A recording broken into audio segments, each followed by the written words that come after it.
Hello, my name is Karen Saldaña, and today I'm explaining how the Porfiriato affected Mexico's ecosystem.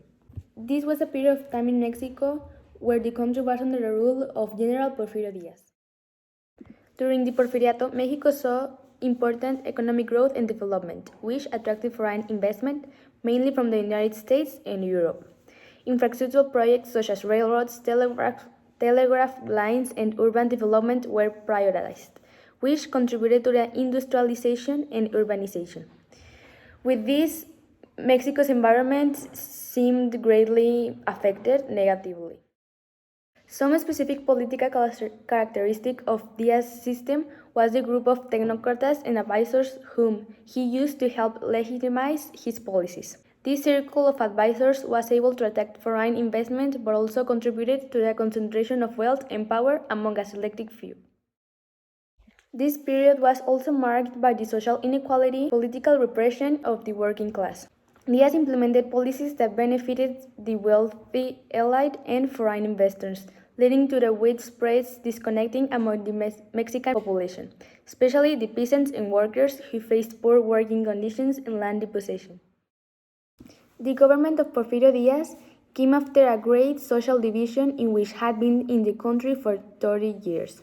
The main cause of the end of the liberals and conservatives groups was the Maximiliano Habsburgo's death. 10 years later, Porfirio Díaz came to ruling with the idea of liberal dictatorship. Since the independence of Mexico from the Spanish crown, the country was divided. This because they didn't have an idea of how to control the country.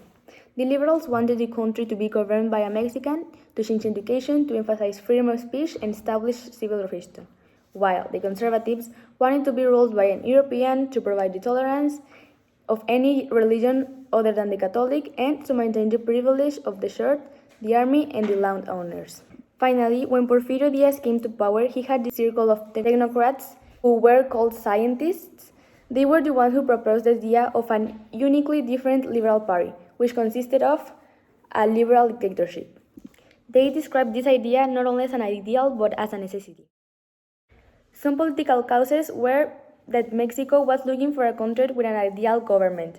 Porfirio Díaz arrived to the ruling through the Plan of Tuxtepec, which dictated ideas such as maintaining the supreme laws and a non-reelection policy. A fact that made possible the ruling of Porfirio Díaz was the support he received from businessmen and military.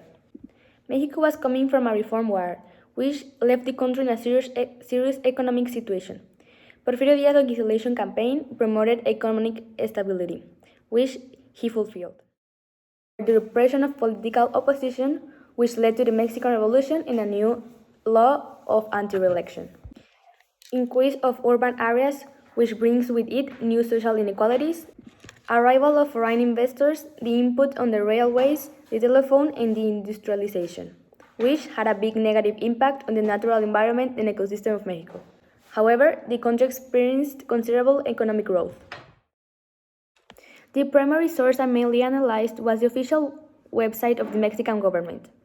I use this as a reliable provider because the government is the one that has the original documents of, in this case, Mexican history, and I believe they made a transcription of the information from the original sources and documentation. The artwork I selected is related to my topic and my research question in the way that it takes place in the same period of time.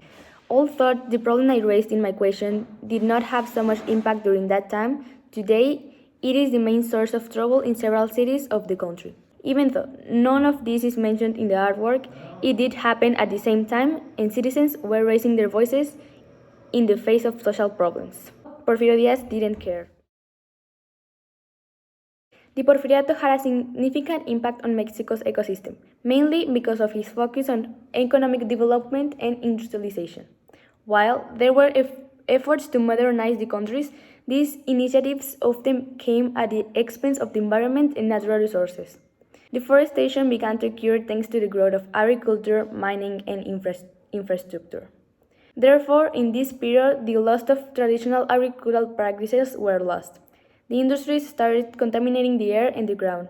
Water sources such as rivers or natural waterways might be also affected by the construction of the railways and expansion of urban places. Thank you.